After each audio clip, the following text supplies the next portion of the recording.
Hey everybody, Alex from SeemsGoodMagic.com here. We're doing another 8-4 Fate Reforged draft. I ended up making it to the finals of the last one, so that means I can continue in 8-4 as long as I can do that. So we open Ojutai again. I'm going to take it. It's a very powerful card, very game-flipping card. Yes, it's 7 mana, but it is very, very powerful. Other notable cards in here, I like the Bathe in Dragonfire. I think that would be a snap easy pick if I had a worse rare. Otherwise, Lotus Path Djinn is quite good. I like Vault Breaker a lot as well, but I think it would be Bathe, Lotus Path Djinn, Vault Breaker as the next contenders. But yes, I'm first picking a very powerful 7-drop here. Interesting. So past a very good green rare in Temur War Shaman, since it's at least 6 mana for 6 power 7 toughness on the board.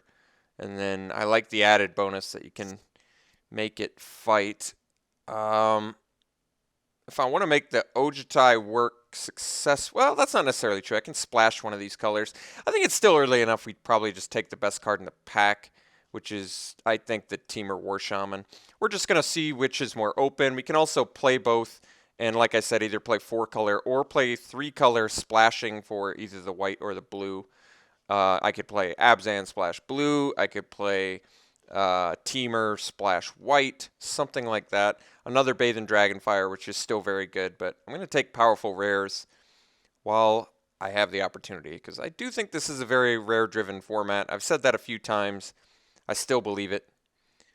All right, well, maybe Tranquil Cove to make the Ojutai work, but no, I think we still, there's still really powerful cards in here with the Goblin Heel Cutter, which I don't necessarily want to take. I think I'm more wanting to take this Aven Surveyor and sort of go into more of a green-blue sort of thing, which I'm okay with, because I do like the Surveyor a lot. I think it's a very good card. And I do like the Tranquil Cove for Ojutai fixing, but I think for now I'm just going to take this Surveyor because I do think it's a really powerful card. I really do like it a lot. All right, back-to-back Surveyors. I always like that.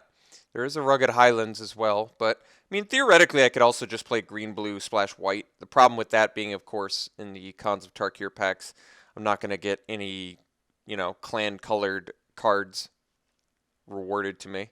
But Surveyor number 2 is perfectly fine with me. I still think it's quite good. I think I want to get a better gauge of the curve here. All right. So Lotus Path Djinn seems like the correct pick. Still a very good card. Giving up a Sandstep Outcast, which I don't think is too big of a deal. Haven't seen too much green, I feel like, but that's not necessarily true. There's still some time to see green. Otherwise, I'm very easily able to shift into more of a blue-white flyer or Jeskai deck. But for now, I'm definitely going to take the Lotus Path Djinn, which is a card I like a lot. It does appear, at the very least, we want to be base blue. And that's at least something that I can feel comfortable in sort of taking blue cards if I'm having a hard time deciding what I want, what other colors I want to branch into. I do feel fairly safe in saying I've cut some pretty powerful blue cards early. All right, picks here. Formless Nurturing's an option. Jeskai Runemark is a good card. It doesn't really seem like something I want necessarily for this deck. If there were land in here, I'd take it because nothing's too insane. I think I'm just going to take the Formless Nurturing because it's got some synergies with Temur War Shaman, and flipping one of my bomb rares underneath it as a manifest card is kind of nice too. But yeah, Shifting Loyalties is actually a fine card, I think, but I think I'd rather have the Formless Nurturing. I'm actually not sure on that. Shifting Loyalties can be quite good. I think I'm going to take the Nurturing anyway, though. Okay. Now there's an Abzan Sky Captain. There's another Formless Nurturing. I still like the idea of green-blue splash white for now if I really want to make this Ojutai work, which I think I do. Jungle Hollow, is fine too for like a Sultai sort of build. Actually, now that I think about it, maybe Jungle Hollow is actually the pick. Because I could actually end up Sultai Splash, four color Sultai Splash White, Splash Black if I need to. This just like opens my options more, whereas taking Formless Nurturing doesn't really give me much of anything. Okay. I think Sultai Skullkeeper is a fine card in general since it's a 2-drop, a Goblin Piker creature. But on top of that, it feeds Delve. Not that that's relevant at all at the moment, but if I do in fact end up Sultai, it could very easily, it will be relevant. All right, there's an Abzan Kinguard, but it doesn't really work with the base that we're trying to do here. I think I'd like the Feral Crew Shock, which is actually just turns out to be a pretty good card in this format in general. Nothing bonkers, but pretty nice costed body. All right, Teamer Rune Mark potentially works fairly well in this deck, actually. We've already got some flyers. Not that they necessarily need trample, but they're still seems like the card I'm most likely to play. I mean, Winds of Calcisma, I haven't played it yet. We currently have 3 guys that are power 4 or greater. I think I'm just going to go with the Rune Mark. Especially if I end up more of this green-blue base, I'm going to want it. Could take the Sibsig Host. Could take the Cunning Strike. Cunning Strike's better than Sibsig Host. It's also more color intensive, but I think I'll take the Strike.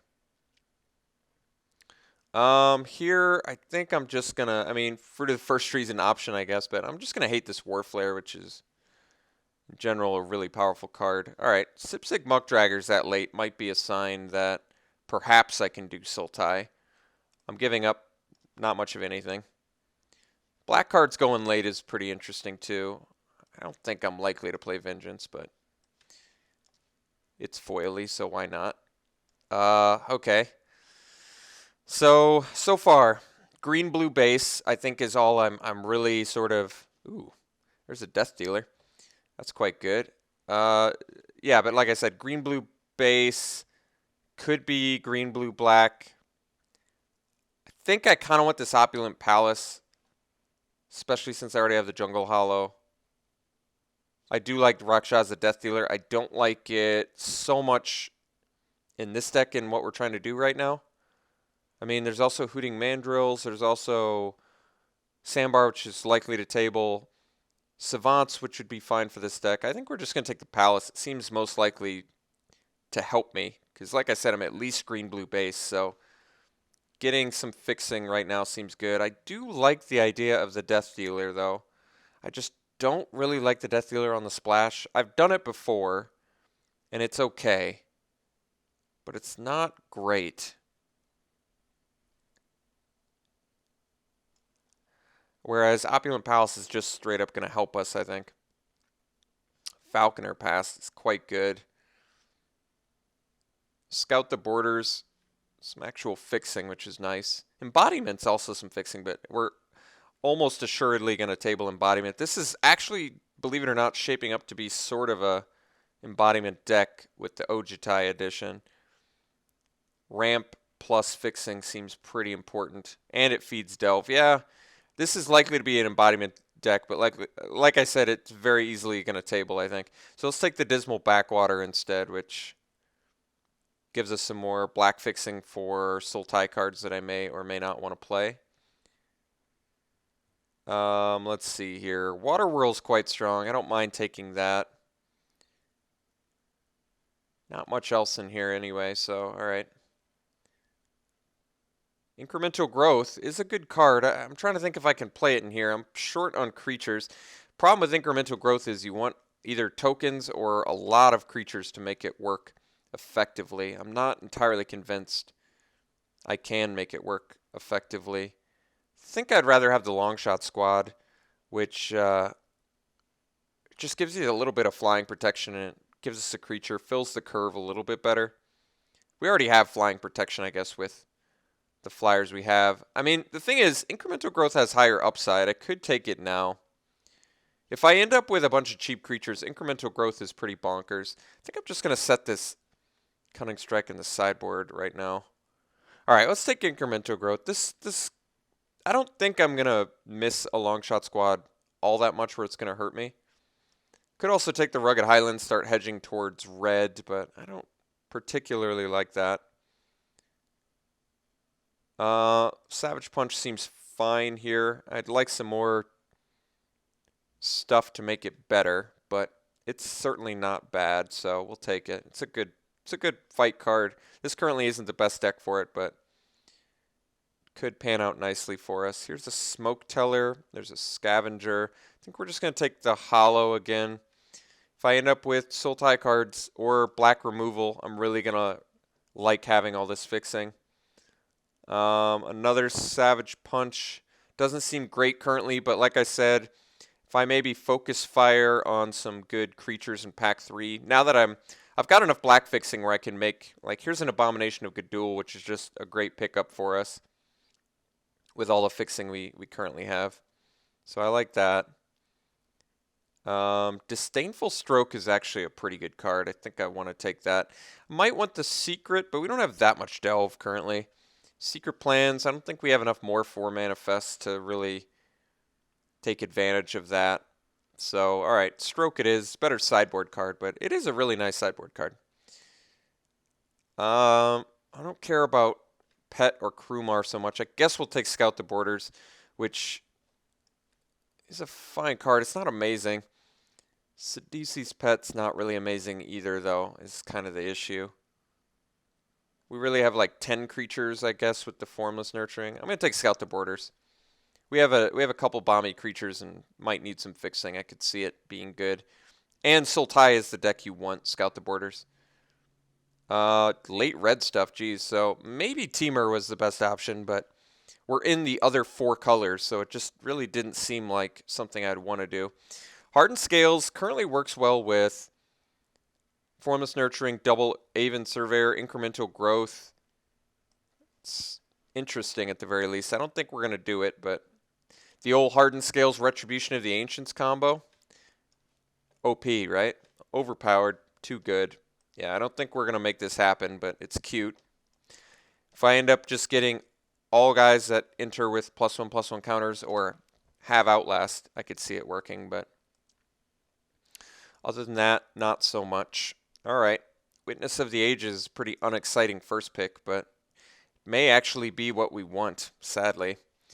It's colorless, which helps with our 4-color plan if we're still planning on making Ojutai work, which I would like to, but I guess we're taking Witness of the Ages. We have double Savage Punch, so getting all the 4 power guys we can is really going to make sense. And even though I think Bonken's a better card, I'd rather be less color intensive if possible. All right, Thousand Winds is a great pickup. It's a really strong card. I mean, it's expensive, but it's very powerful. I just noticed we didn't table that Embodiment of Spring, which is really surprising to me. That card almost always tables. That must have been a really weak pack. I'll have to go back and look at that, because it's not a very highly desirable card. This would actually be a nice flock deck just to buy us time, but I'd rather have the bomminess of Thousand Winds at our disposal, so I'm going to take that instead. Tranquil Cove seems like an okay pickup here because it's going to help make this Ojutai work. So I think I'm going to go with that. I am passing nothing much. Hooting Mandrills, which I wouldn't mind having in this deck, but I think I would prefer to make Ojutai work if at all possible. I'm kind of leaning towards being an 18-land deck unless I get, and if I get an Embodiment of Spring and a banner, I could easily do 17 lands, but if I don't get either, I think I might have to do 18, just because we're pretty clunky looking. I've managed to miss out on all sorts of cheap spells in this deck, so we really just need some more cheap stuff to make this deck better. So I'm going to have to prioritize cheap creatures pretty highly. I think we're very much not looking like a Temur Runemark deck. Here's a Sultai Charm, which is really great. There's also a Scoured Barrens, which does fix for Ojutai, but Sultai Charm is too good to pass up on. It's better than Flock for sure, even though it's more color intensive. this deck needs removal, and Sultai Charm is very appropriately priced for what you get out of it, in my opinion. We're not even really looking like a Scout the Borders deck too much because we don't have that much Delve. I'd like a second Witness of the Ages, but I think we may have to go Parapet just as something cheap to do that buys time. There's also a Wetland Sandbar, I guess. And Witness works better with our double Savage Punch, but our curve is just so bad on the low end. I think I got to take this Parapet. We need some early blocks. And Sandbar is an okay option, I guess, but I'd rather have the Parapet. Interesting. We can take the Glacial Stalker. There's also a Seek the Horizon, which is okay. I don't like it that much, though. I think I'd rather have the Stalker here. We're a little bit creature light still, and playable light, to be honest. So let's take the Stalker, which is another card that works well with Savage Punches. So I think that does make sense. All right, Bivouac fixes for green and blue. I guess so does Thornwood Falls and actually gains us a life. It might be better. Considering, I think I'll end up with enough playables. If I don't pick up, I can main deck. I feel comfortable main decking Disdainful Stroke, actually. I'm not opposed to that. But I guess I'd have to main deck a Temur Rune Mark otherwise. That's not very good, but I'm kind of feeling the Thornwood Falls.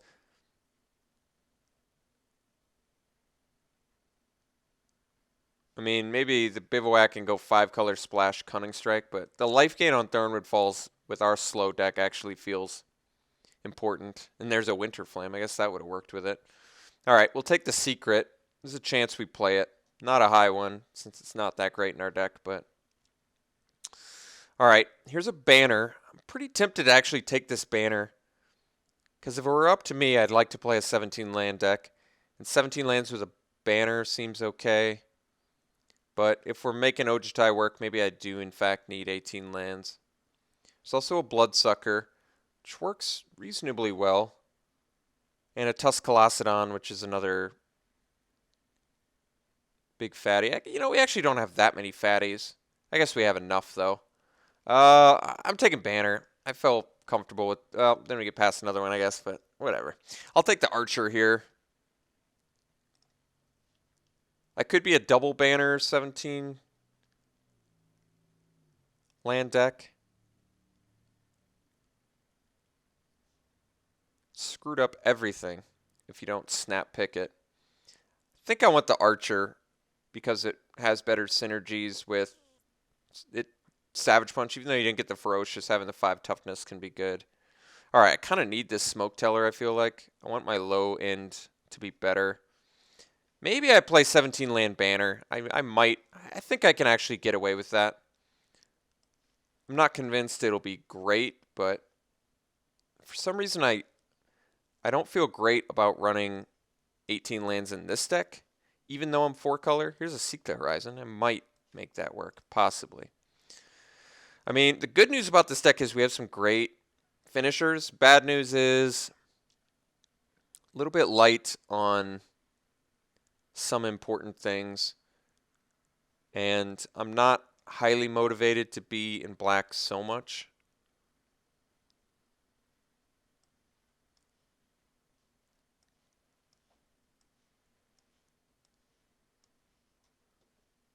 Like playing Banner in here with 17 lands probably works pretty well. Actually, let's sort by color first. So I've only got 3 black cards, so that's an easy splash with all the fixing we have. I might not... Yeah, I don't even think I have to run, including Banner, I don't even think I run a black source. I probably want to run 2 white. So Tranquil Cove plus Plains. And I'm debating whether I want to play this Seek the Horizons. I'm thinking I might want to, but maybe I don't need it. Maybe with 17 lands I should. I'm not going to cut any of our 2-drops. Skullkeeper, Parapet, and Smoke Teller are all very important at buying us time. Currently the weakest card in the deck. I still think this deck's actually good enough for incremental. I think I might actually cut the Scout the Borders.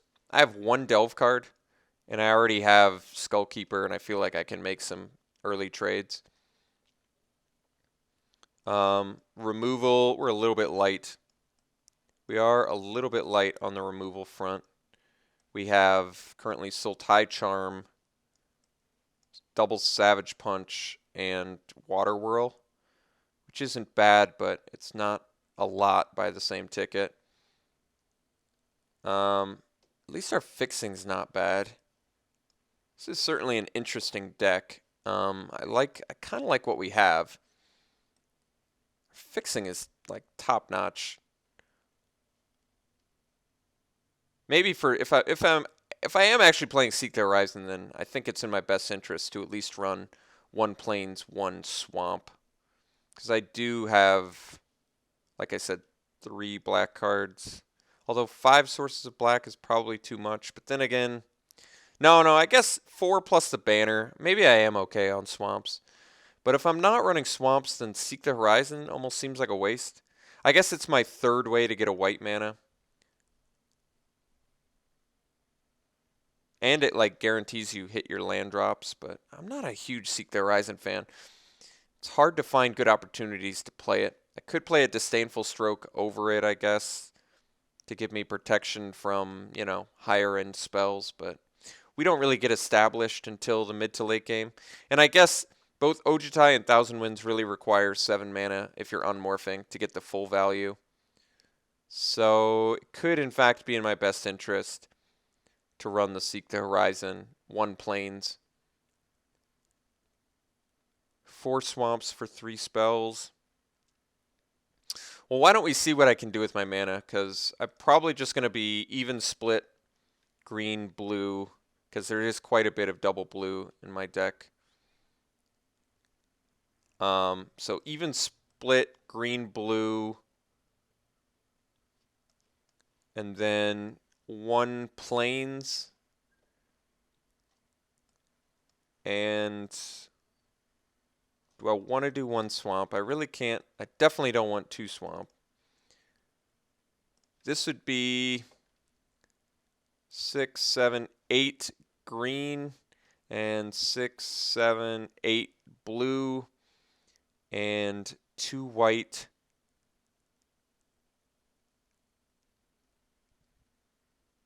And 5 black, including the banner. And I guess it's really like 9 blue, 9 green, including the banner. I don't know. I think I might actually do this. This seems okay to me. This seems okay. Seek the Horizon is definitely the most underwhelming aspect of this deck. But I want to play Ojutai because it's a very powerful card. And I feel like Seek the Horizon helps me that. And even Seek the Horizon into Aven Surveyor to like bounce by a little bit of time. I could see that being good. Yeah, I mean, this deck seems fine. This deck seems fine. I mean, it's maybe at a little bit of risk of getting swarmed, but I'm actually fairly comfortable with our mana base. We have 16 creatures, including the Formless Nurturing, which I think is actually enough to make this incremental growth work. Incremental might be difficult to make work, but how many do we have? 4 or less? 1, 2, 3, 4, 5, 6, 7, 8, 9. 9 creatures that are 4. There's a decent chance by turn 5 we have 3 creatures. A decent chance. Not a great one, but enough where I think I want to justify the incremental growth because it can be a real game flipper for sure. Yeah, I don't know how to rate this deck exactly. I think it's okay. I'd probably rate it because we have so many bomby rares. It gives it a little bit of more power, but because it's 4 color, I kind of want to lower it a little bit. Our mana base isn't terrible though, which is nice. We are running Seek the Horizon though. I don't feel comfortable rating this deck any higher than about 6.5, I would say. Our rares give it some good points. Our removal is lacking a little bit. The fact that we're 4 color lowers it a few notches in my book. Lowers it at least a notch in my book. Our fixing is adequate for 4 color to support 4 color, but not ideal. Our removal is less than ideal. Our creatures are good. So there's definitely some pros and cons of this deck. I think we would have been able to make Teamer work. It looked like there's some very late red going around, but I'm certainly not unhappy with this build at all. I think it looks good. So let's see how successful we are with it. I'll see you in round 1.